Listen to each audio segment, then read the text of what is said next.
Baik, akan saya konfirmasi dulu ke Pak Davin. Nanti saya hubungi lagi. Pria bertubuh tinggi kurus dan berjas hitam itu memasukkan ponsel ke saku jas. Ia bergegas menyusul atasannya yang berjalan dengan langkah-langkah tegap di hadapannya. Mr. Kate, mengajak Anda makan siang sekarang. Pria itu melapor. Bagaimana? Apa Anda mau menerima ajakan beliau?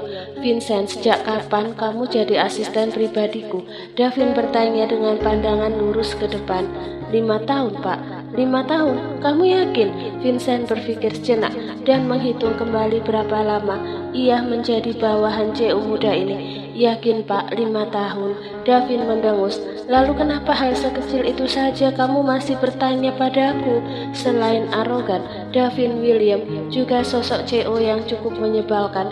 Vincent berdam. Maaf, saya akan meminta Mia untuk mewakili Anda.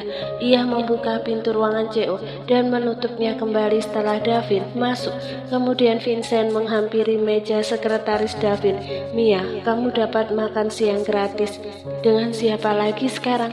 Wanita cantik itu memutar bola matanya. Mr. Kate.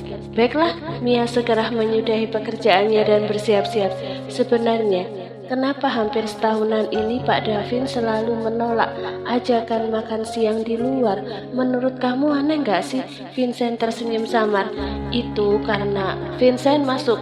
Suara berat Davin berseru dari dalam ruangan menyela ucapan Vincent. Baiklah Mia, selamat makan siang. Kamu beruntung karena punya bos yang sering memberimu makan siang gratis. Sambil terkekeh, detik itu juga Vincent meninggalkan Mia dan memasuki ruangan atasannya. Vincent menghampiri Davin di sofa. Sebentar lagi aku akan pergi menemani Chelsea ke pameran. Siapkan makan siangku. Aku akan makan sekarang. Perintah Davin yang sudah duduk di sofa yang ada di tengah ruangan luas bernuansa abu muda itu. Baik, Vincent mengambil rantang makanan 3 susun yang berisi makan siang Davin dan menatanya di atas meja, lengkap dengan minumannya. Makanan yang dibuat Bujingga rasanya pasti mengalahkan makanan di restoran, komentar Vincent. Pak Davin selalu menolak ajakan makan siang di luar dan lebih memilih menghabiskan makanan dari istri Anda. Davin tidak memberi tanggapan apapun. Ia mulai menyantap makanannya dalam diam sambil memandangi makanan di hadapannya dengan tatapan sulit diartikan. Pada saat yang sama, Vincent mendapat telepon. Ia keluar dari ruangan Davin untuk menerima panggilan tersebut. Vincent baru kembali ke hadapan Davin setelah atasannya itu selesai menghabiskan makanannya. Tadi saya mendapat telepon dari Pak Erik. Beliau akan menemui Anda untuk membahas perceraian Anda dengan Bujingga. Rahang Davin seketika berubah mengeras. Ia kembali duduk di kursi kebesarannya. Bilang padanya, nggak usah menemuiku, aku akan membatalkan perceraiannya. Vincent mengejek. Anda tidak akan menceraikan Bujingga? Iya. Kedua sudut bibir Vincent terangkat, lalu mengangguk. Saya sudah menduga hal ini akan terjadi. Kelopak mata Davin terangkat, menatap Vincent dengan mata elangnya. Apa maksudmu? Anda mungkin tidak sadar, tapi saya merasa kalau Pak Davin sudah menaruh hati pada Bujingga. Ucapnya hati-hati. Ia orang yang paling dekat dengan Davin. Vincent tahu Davin luar dalam. Davin mendengus. Jangan bicara omong kosong. Kamu bukan Tuhan yang tahu isi hati seseorang. Gumamnya dengan nada kesal. Tapi sikap seseorang itu cerminan dari hatinya, Pak. Timpal Vincent sambil tersenyum kikuk. Walaupun Anda sering bersikap kurang baik pada istri Anda, tapi Pak Davin selalu menyempatkan sarapan dan makan malam di rumah dan tidak pernah melewatkan bekal makan siang dari Bujingga 1 hari pun. Selain itu, Vincent melirik rambut Davin yang sudah tidak rapi seperti tadi. Sebelum pulang ke rumah, Anda selalu merapikan penampilan Anda lebih dulu, seolah-olah Pak Davin ingin terlihat rapi di hadapan. Brak, ucapan Vincent terputus seketika saat Davin menggebrak meja dengan keras. Raut mukanya tampak suram. Jangan lancang kalau kamu masih butuh pekerjaan, berang Davin sambil menatap Vincent. Semua perkiraanmu itu salah.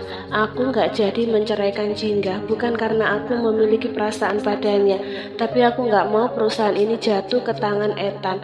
Vincent menelan saliva, sepertinya ia sudah membangunkan singa yang tertidur. Maaf Pak, saya sudah lancang. Davin beranjak dari kursinya sambil berdesis. Memangnya kamu gak punya mata? Aku gak mungkin jatuh cinta pada wanita yang tidak menarik seperti dia. Jingga menarik nafas dalam-dalam. Ia mengusap-usap kedua telapak tangannya yang berkeringat pada pakaiannya, lalu mengepalkannya. Ia memberanikan diri melangkahkan kakinya memasuki gedung New Pacific Group. Lobinya terasa dingin dan harum, interiornya tampak mewah dan didominasi warna putih dan gold. Orang-orang berpakaian rapi tampak hilirmu di jalan tergesa-gesa, seolah menyiratkan betapa sibuknya perusahaan tersebut. Jingga tidak tahu di mana ruangan suaminya, sebab hari ini adalah kali pertama ia menginjakkan kaki di perusahaan yang dikelola Davin. Jantung Jingga berdegup kencang.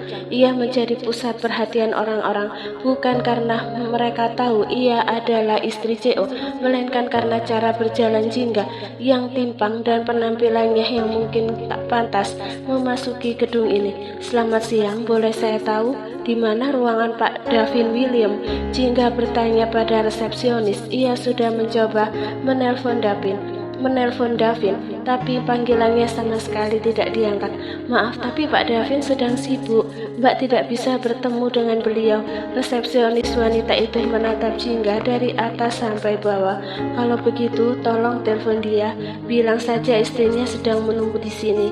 Dia pasti mau turun. Dan istri, setelah wanita bernama Alice itu dengan tatapan sedikit menyipit. Iya, saya istrinya. Bagaimanapun juga, Jingga harus bertemu dengan Davin sekarang. Ada hal penting yang ingin ia sampaikan pada pria itu. Alice dan rekan kerja di sampingnya tertawa. Sambil menutup mulutnya, Alice memanggil satpam.